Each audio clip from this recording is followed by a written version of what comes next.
사회복지사로서 일을 계속 해오셨잖아요. 사회복지사로 활동하시면서 그간에 뭐 재미있었다든가 이런 에피소드 얘기 아니면 의미 있었던 일들 여러 개가 있을 수 있죠. 제가 이제 사회복지 처음 네. 시작한 거는 아동 양육시설. 네. 옛날 말로 얘기하면 고아원이에요. 네. 고아원에서 4년 반을 일을 했는데 그때 여러 가지 이제 아동복지 정책을 복지부에다 촉구하고 제안하고 그것이 나중에 이제 정책으로 만들어지고 네. 이런 것들이 네. 보람이 있었다. 아마 사회복지사들이 제일 큰 보람 중에 하나가 그럴 것 같아요. 그렇죠. 자기가 일하던 것들을 네. 제도로 만들어내는. 그렇죠. 네. 네. 그런 거가 몇 개 있었던 것이 이제 보람이 있고 또 하나는 제가 현장 사회복지사로 일을 하면서 인간과 복지라고 하는 출판사를 공동으로 설립을 하고 운영을 한 것도 그런 게 괜찮았고 또 하나는 장애인복지관에서 마지막 10년을 하고서 퇴직을 했는데 그 장애인복지관이 지역사회 안에서 장애인들이 살아갈 수 있는 그런 운동을 했다는 것이 지금으로 보면은 모두가 그렇게 생각하지만은 10년 전에는 그렇게 생각하는 사람이 없었는데 10년 동안 그 지역 운동을 했다는 것이 또 의미가 있고 마지막으로 그 10년 동안의 지역 운동한 하나의 결실이 지난 지방선거 때 제가 일하던 은평구에서 5만 목소리라고 하는 운동을 했었어요. 지방선거 때 보통은 정당이 이 선거라고 하는 것을 정치 퍼포먼스로 총 기획을 해서 운영을 하죠. 정당이 정치를 생산해요. 그리고 지역 주민들은 소비자로서 이제 후보와 공약을 보고서 또는 정당을 보고서 선택을 하죠. 그러니까 정당이 정치를 생산하고 주민은 소비를 하고 이런 구조였는데 이걸 바꾼 거예요. 주민이 정치를 생산하고 구청장, 시의원, 구의원은 주민이 생산한 정치를 소비하게끔 구조를 만들어 놓은 거죠. 은평구 주민이 50만 명인데 50만 명 중에서 10분의 1인 5만 명의 목소리를 우리가 채집하자.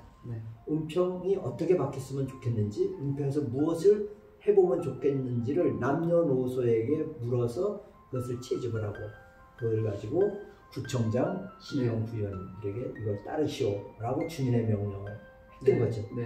이것이 제가 사회복지사로서는 가장 하이라이트가 아니었나 그런 생각을 해요.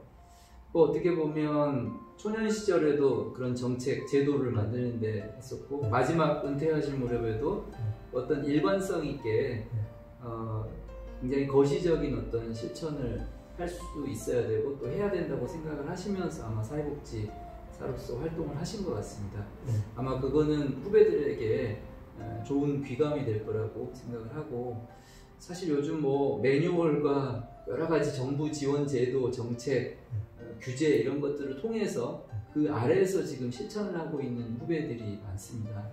그래서 조금 더 구조적인 문제를 갖고 고민하면서 실천했으면 하는 그런 뭐 저도 바람이 있는데 그런 실천을 꾸준하게 해오셨던 선배로서 현장의 사회복지사들한테 좀 조언을 해주신다면 어떤 걸 해주실 수 있을까요? 저도 보조금 받는 기관에서 일을 했죠. 저는 사회복지 실천을 하는 데 있어서 요즘 하는 얘기가 에너지 분배의 법칙 이런 얘기를 해요. 개인이나 또는 조직이나 우리가 갖고 있는 에너지를 개인도 100이고 우리 복지관도 100이다 하면은 그래서 어떻게 분배하면서 일을 할 거냐 했을 때 1, 2, 3, 4 밑에 이제 4는 40%인데 우리의 에너지의 40%는 지역 주민의 욕구에 대답을 한다. 보조금을 받지 않고 어떤 법인이 독자적인 자기 재산을 가지고 재단을 설립해서 자기네가 일을 할 때는 자기 하고 싶은 일을 하면 돼요. 그것이 미혼모 사업이든 탈북자 사업이든 청소년 사업이든 하고 싶은 걸 하면 되지만 보조금을 받는 기관에서는 국민의 세금이니까 일단 지역 주민의 욕구에 대답해야 되는 것이 1차 책무라고 보죠. 그것이 40%.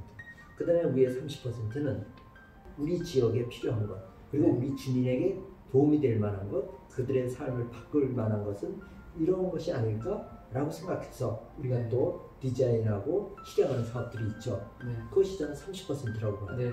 그러면은 중앙정부나 지방정부가 우리에게 요구하는 것, 네. 그런 정책 사업들은 이 70%에서 저는 다 소화할 수 있다고 보는 거예요. 충분히 개인과 조직은 그런 역량이 있다고 네. 보는 거죠.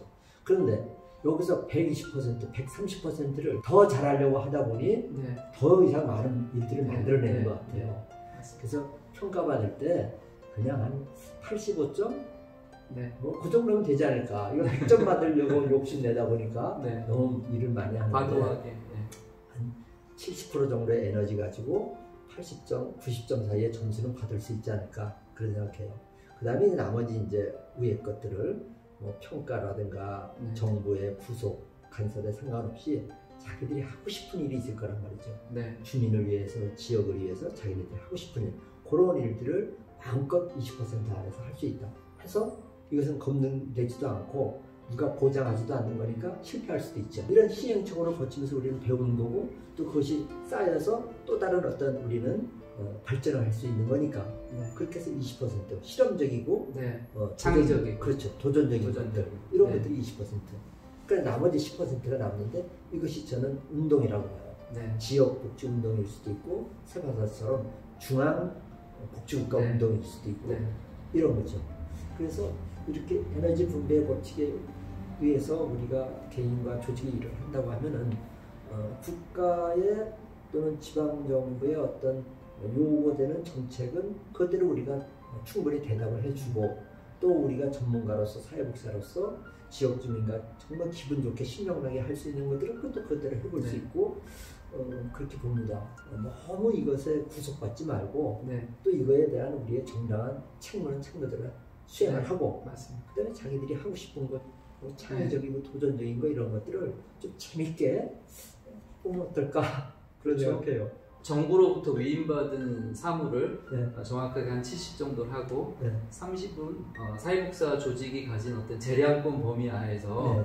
더 창의적이고 도전적인 네. 운동까지 포함하는 그런 사회복지사 활동을 그렇죠. 하면 좋겠다 이런 말씀이신 네. 것 같습니다. 네. 하여튼 저도 공감을 하고 좋은 말씀이신 것 같습니다. 앞으로 사회복지사들이 그런 생각들을 갖고 또 사회복지 조직이 그런 마음을 갖고 하면 아마 그게 나중에 복지국가 운동으로까지 연결될 수 있지 않을까 네. 라는 생각도 해봤습니다. 네.